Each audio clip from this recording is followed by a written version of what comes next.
Salut à tous, si vous êtes nouveau sur la chaîne, je m'appelle Sam, je suis prof de français à Yokohama depuis plus de 10 ans et aujourd'hui je vais justement vous parler des raisons pour lesquelles vous ne devriez peut-être pas faire ce métier. Je précise tout de suite que j'adore vraiment ce travail et qu'au passage, contrairement à ce qu'on peut entendre à droite à gauche, on peut très bien en vivre correctement et que ça fait pas non plus fuir les japonaises, rassurez-vous. Mais vous allez voir que tout n'est pas rose et que cette profession ne conviendra pas forcément à tout le monde. Alors je sais que pas mal de personnes pensent à devenir prof en arrivant ici, mais j'ai l'impression qu'il y a pas mal d'idées reçues ou de choses pas très connues en tout cas sur ce boulot et qu'il faudrait vraiment considérer avant de se lancer. Alors attention, je cherche pas du tout à vous décourager en faisant cette vidéo, mais j'espère que ça vous donnera une idée plus concrète de ce qui vous attend si vous décidez de faire ce métier ici et que ça vous évitera des désillusions. Autre précision bien sûr, même si je fais ça depuis 10 ans, j'ai bossé qu'à Yokohama. Donc certains points seront peut-être différents dans d'autres villes ou dans d'autres établissements. Donc n'hésitez pas à compléter ce que je dis dans les commentaires si vous êtes aussi prof de FLE au Japon. Et d'ailleurs, j'ai dit tout à l'heure que j'étais prof de français pour que tout le monde comprenne, mais en fait je suis prof de FLE. FLE, ça veut dire français langue étrangère. Alors je ne le savais pas avant de devenir prof ici, donc j'imagine que certains d'entre vous sont dans la même situation. Il faut bien comprendre qu'enseigner le français à des enfants francophones ou apprendre à des japonais, en général des adultes, à parler français, c'est deux choses complètement différentes. Voilà, ceci étant dit, passons maintenant à la première chose à bien prendre en compte si vous voulez devenir prof ici, et je veux parler du visa. Alors je vais être direct, si vous comptez devenir prof de français pour obtenir un visa travail et rester au Japon, eh bien vous vous trompez grandement. Parce qu'en général, quand on est prof de français, c'est très difficile d'obtenir un visa travail par son école. Alors c'est pas impossible. J'ai un collègue qui a obtenu un visa travail par une école de français, mais ça reste à mon avis une exception. Parce qu'évidemment, les écoles préfèrent recruter des gens qui ont déjà un visa, que ce soit un visa d'époux, un visa étudiant ou un autre type de visa. Et si vous avez un visa étudiant ou un visa vacances-travail par exemple, et que vous aimeriez rester au Japon, ne commencez pas à chercher une école à 2 mois ou 3 mois de la fin de votre visa. Voilà, j'ai déjà vu des personnes arriver à l'école et dire « Ah là, il me reste plus que 2 mois pour mon visa, j'aimerais devenir professeur de français pour rester ici. » Donc là, c'est clair, c'est mort de chez mort. Donc mon conseil, si vous voulez devenir prof de français et rester au Japon, quel que soit le type de visa, dès que vous arrivez au Japon, cherchez du travail dans une école. Si vous avez de la chance, vous aurez une classe, 2 classes, 3 classes. Et si tout se passe bien, après plusieurs mois, si l'école veut vraiment vous garder et qu'elle est prête à faire les démarches pour le visa, il y a peut-être une petite chance que vous obteniez un visa de travail. Et si les écoles préfèrent recruter des personnes qui ont déjà un visa, c'est non seulement parce que demander un visa de travail, c'est pas évident. Pour les écoles, ça demande du temps, ça demande de l'énergie. On ne connaît pas toujours les règlements, donc il faut se renseigner. Donc voilà, c'est assez fastidieux comme démarche, donc il faut vraiment que l'école veuille vous garder. Et la deuxième raison, c'est que si vous avez un visa de courte durée, d'1 an par exemple en tant qu'étudiant ou en vacances-travail, le temps que vous trouviez un travail dans une école, le temps qu'on vous forme, le temps que vous deveniez un professeur assez efficace et que vous ayez plus de classes, eh bien ça sera déjà l'heure de partir. Donc pour les écoles, c'est pas intéressant de recruter quelqu'un à qui il reste seulement 6 mois ou 9 mois sur son visa. On ne sait pas s'il va rester au Japon, peut-être que la vie au Japon ne va pas lui plaire et qu'il voudra rentrer dans quelques mois, et on ne sait pas non plus si c'est un bon professeur. Donc évidemment, on ne va pas commencer à faire les démarches pour obtenir un visa de travail, alors que peut-être ça sera un mauvais professeur au final. Voilà, donc retenez simplement que obtenir un visa de travail quand on est prof de français, c'est vraiment pas gagné, donc ne comptez pas trop dessus. Deuxième chose, ne devenez pas prof de français si vous voulez en vivre tout de suite. Si vous avez besoin d'un salaire fixe et assez important pour payer votre appartement, vos dépenses sur place, eh bien, prof de français, c'est vraiment une très mauvaise idée. Parce que professeur de français, comme j'ai dit tout à l'heure, c'est quelque chose qui demande du temps.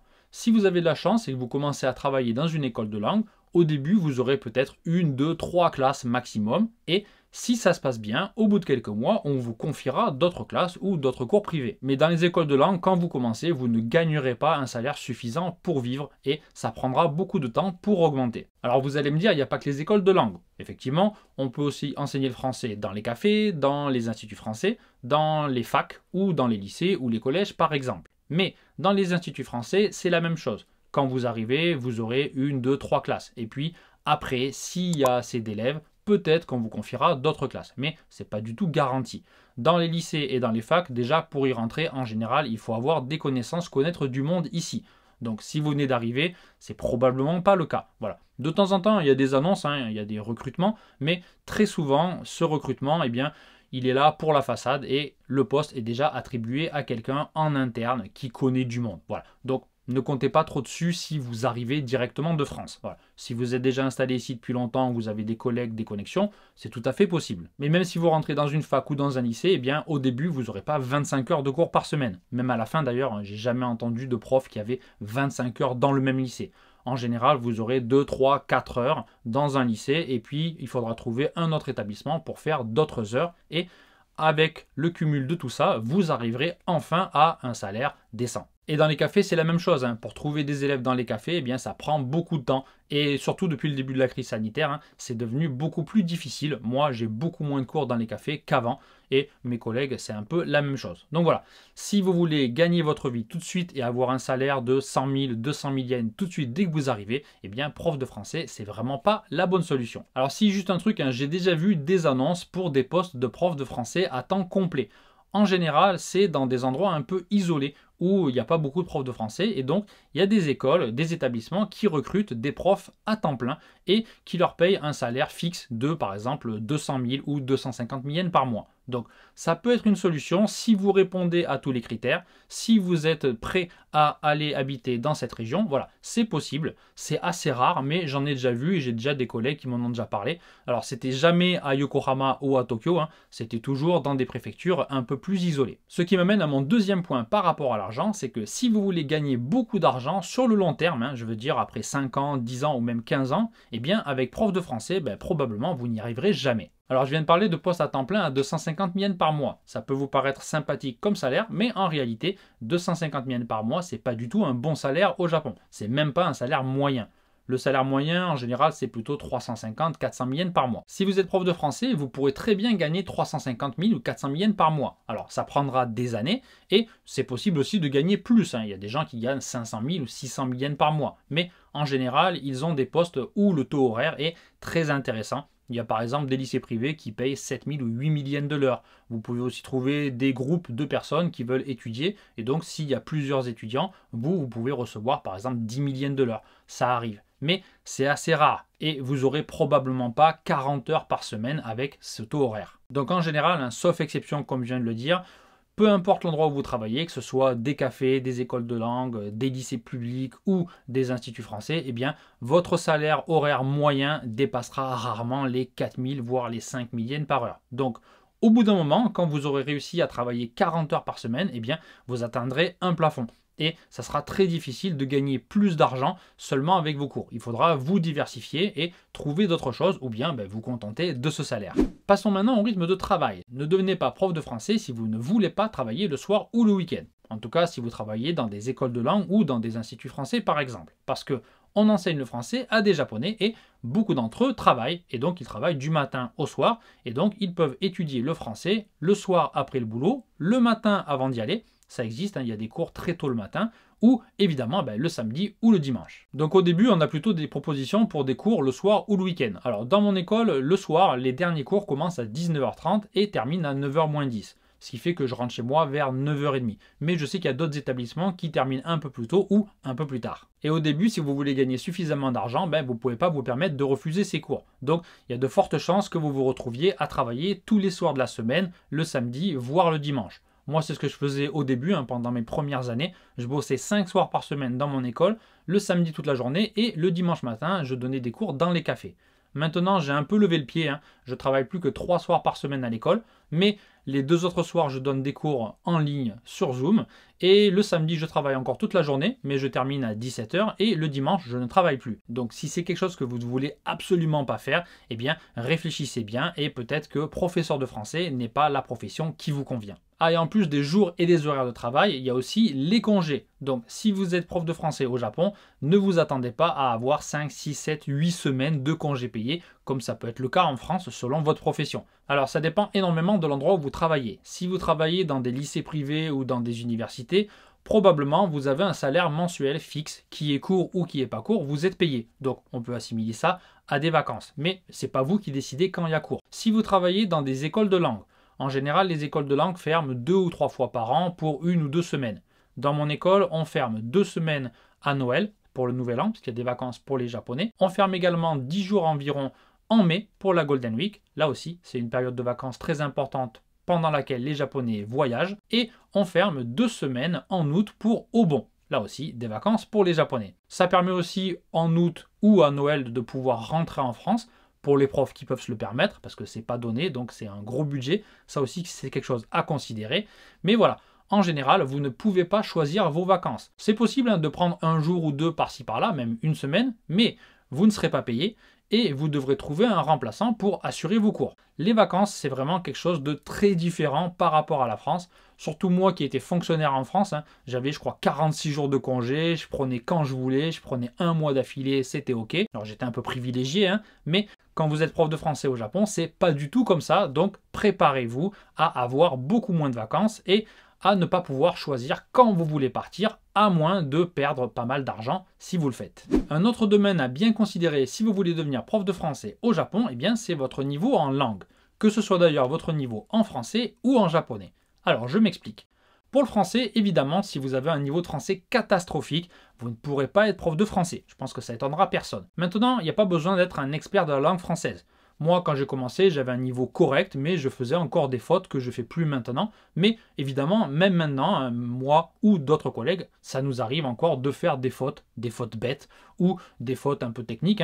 Mais voilà, pour commencer à être prof de français au Japon, il n'y a pas besoin d'avoir un très très bon niveau de français, mais il faut quand même avoir une bonne base. Ça s'améliore, mais on ne peut pas non plus tout recommencer de zéro. Les écoles ne vont pas perdre leur temps à vous réexpliquer toutes les bases de la langue française. Voilà, donc ça c'est un premier point. Paradoxalement, si vous êtes un extrémiste de la langue française, et il y en a pas mal, que ce soit sur YouTube ou que ce soit en France, qui aiment bien reprendre les autres personnes, qui aiment bien pinailler sur des petits détails. Pour être prof de français au Japon, ça ne correspond pas du tout au métier. Le but du prof de français au Japon, c'est de faire passer un bon moment aux élèves et que les élèves puissent parler en français, puissent communiquer en français naturel. Il y a quelques élèves qui cherchent la perfection, qui cherchent à connaître toutes les règles de grammaire, mais c'est vraiment très très faible comme pourcentage. Il y a peut-être 1% ou même moins d'1% des élèves. Donc voilà, si vous pinaillez, si vous apprenez aux élèves des règles qui sont parfois correctes, mais qu'aucun Français n'utilise, eh bien,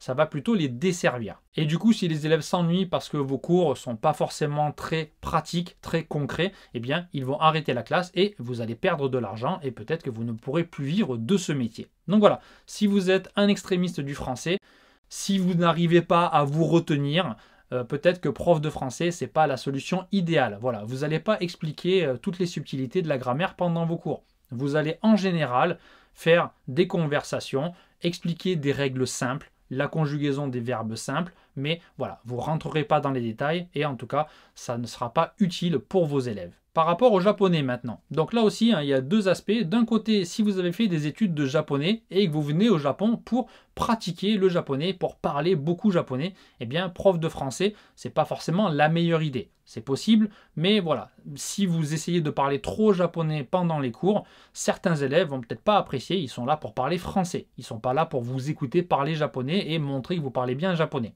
Voilà, donc ça c'est un premier aspect.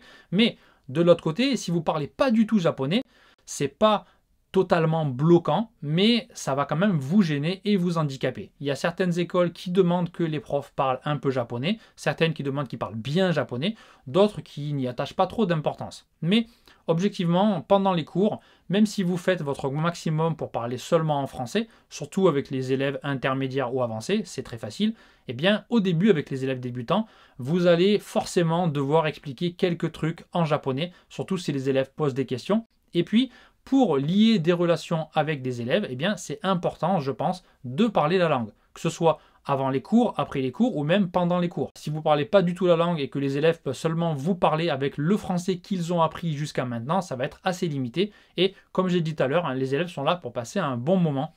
L'immense majorité d'entre eux en tout cas. Donc, si vous parlez japonais, c'est vraiment un gros plus pour expliquer des choses, pour gagner du temps pendant le cours ou pour discuter avant ou après le cours en japonais. Et puis il y a aussi pas mal de personnes qui sont un peu âgées et qui parlent vraiment beaucoup japonais pendant les cours. Donc c'est pas la majorité, mais il y en a quand même pas mal. Donc voilà, il faut savoir s'adapter à ces élèves et donc il faut avoir cet outil, la langue japonaise, hein. Si les élèves veulent vraiment seulement parler japonais et un petit peu français pour se changer les idées, ben, il faut pouvoir le faire. Et si d'autres élèves veulent pas du tout parler japonais, mais de temps en temps ils ont une question, plutôt que de perdre 20 minutes à essayer de leur expliquer en français, vous leur dites le mot en japonais et puis c'est réglé. Voilà. Donc parler japonais, avoir un niveau de conversation, on va dire, hein, c'est pas nécessaire d'avoir le JLPT N1, mais je pense qu'avoir un niveau intermédiaire en japonais est vraiment un gros plus pour vous, pour vos élèves et pour votre évolution de carrière. Alors dernière partie de cette vidéo, on va parler de vous, de votre profil, de votre caractère. Évidemment, un prof de français au Japon, si vous n'êtes pas pédagogue, si quand vous expliquez des trucs, même en français, les autres personnes ne vous comprennent pas, ben, c'est pas forcément idéal. Si vous n'êtes pas patient non plus, évidemment, ça ne sera pas une bonne idée de devenir prof de français au Japon. Parce que si vous êtes prof dans un lycée, encore, bah, ça peut aller, parce que les élèves sont obligés d'être là. Mais dans les écoles de langue, les élèves payent assez cher en général. Donc ils n'ont pas envie de se faire crier dessus et ils ont envie d'avoir quelqu'un qui est à l'écoute et qui est patient, qui va à leur rythme. Vous allez probablement devoir répéter 100 fois, 1000 fois les mêmes choses. Il faut que ça fasse partie un peu de votre caractère. Enfin, si vous aimez taquiner les élèves et si vous aimez un peu les charrier, donc c'est tout à fait possible en France ou dans d'autres pays, mais au Japon, les élèves sont assez sensibles. Alors pas tous, mais il faut faire très attention, hein. J'ai déjà eu des cas, personnellement ou par des collègues, qui ont vexé des élèves, alors que vraiment, si c'était avec un Français, ça serait passé comme une lettre à la poste. Donc voilà, si vous êtes un peu rentre-dedans, peut-être essayer d'être un peu plus soft, on va dire, parce que certains élèves ne vont pas apprécier. Autre chose par rapport à l'âge, si vous êtes trop jeune, si vous avez 20 ans par exemple, ça sera très difficile de trouver un poste de professeur de français. Parce que la plupart de vos élèves seront des adultes ou des personnes âgées. Donc si vous êtes trop jeune par rapport à elles, ça risque d'être difficile. Vous n'aurez peut-être pas la légitimité et puis vous n'aurez peut-être pas assez confiance aussi pour faire ce métier. Si vous n'êtes pas diplômé non plus, ça va être très très difficile. Alors, si vous avez un diplôme de FLE, bien sûr, c'est un énorme plus. Moi, j'en ai pas et j'arrive à travailler correctement, mais c'est vraiment un gros plus. Donc, je vous conseille d'avoir un diplôme de FLE. Mais quoi qu'il en soit, il vous faudra un diplôme d'une université. Pour les Japonais, avoir un prof qui n'est pas allé à la fac, c'est vraiment bizarre. Donc, en général, les écoles ne recrutent pas des personnes qui ne sont pas allées à la fac ou dans un autre établissement, mais après le lycée. Voilà. Si vous vous êtes arrêté au lycée, il y a de fortes chances que vous ne trouviez pas de travail. Alors, vous pourrez toujours devenir ALT, hein, c'est assistant de langue, dans les lycées publics, par exemple. Mais voilà, c'est pas forcément prof, mais c'est assistant d'un prof japonais. Et en général, là, vous serez là seulement pour parler, pour répéter, pour faire la prononciation. Donc, si vous n'avez pas de diplôme universitaire, pour être ALT, il n'y a pas trop de problème. Enfin, si vous avez un fort accent, donc je pense particulièrement aux personnes qui ne viennent pas de France métropolitaine. Si vous êtes québécois, je sais qu'il y a des Québécois qui regardent la chaîne, si vous êtes suisse, si vous êtes africain, si vous êtes, je sais pas, n'importe quelle région du monde, que vous parlez français, c'est votre langue maternelle, mais si vous avez un fort accent, ça sera assez difficile de trouver du travail. Là aussi, pour les Japonais, hein, le français égale la France. C'est très limité, je sais, mais voilà, en général, les écoles recrutent principalement des gens qui ont pas d'accent, qui ont un accent neutre. Donc voilà, c'est quelque chose à prendre en compte si vous venez pas de France métropolitaine. Dernier point de cette vidéo, si vous n'avez pas envie de faire d'efforts, si vous n'avez pas envie d'être formé, si vous ne voulez pas vous investir et passer du temps, eh bien, prof de français, c'est probablement pas fait pour vous. Si je vous en parle, c'est parce qu'il y a quelques temps, on a eu dans notre école quelqu'un qui est venu, qui avait pratiquement pas d'expérience et qui était en tout cas pas du tout en mesure de donner des cours à peu près corrects. Donc, il fallait vraiment la former. Donc, il y a des écoles qui font payer la formation. Il y a des écoles qui font une formation gratuite, mais évidemment, le professeur n'est pas payé pendant sa formation et ça peut durer plusieurs semaines pendant lesquelles vous assistez au cours. Et cette personne, hein, au bout d'un moment, elle a dit « Ah, moi je veux être payé tout de suite, je ne veux pas assister à des cours sans être payé. » Donc, dans les écoles sérieuses, ce genre de comportement, de mentalité, c'est juste pas possible.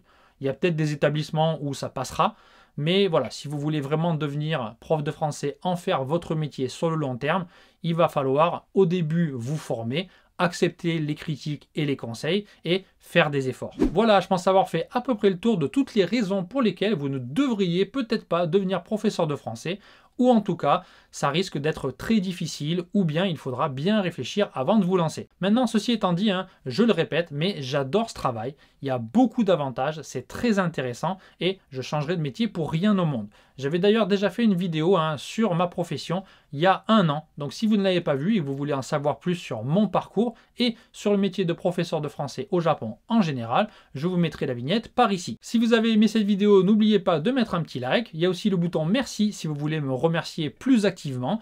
Et il y a aussi mon compte Patreon si vous voulez me soutenir plus régulièrement. Voilà, merci à tous, à bientôt.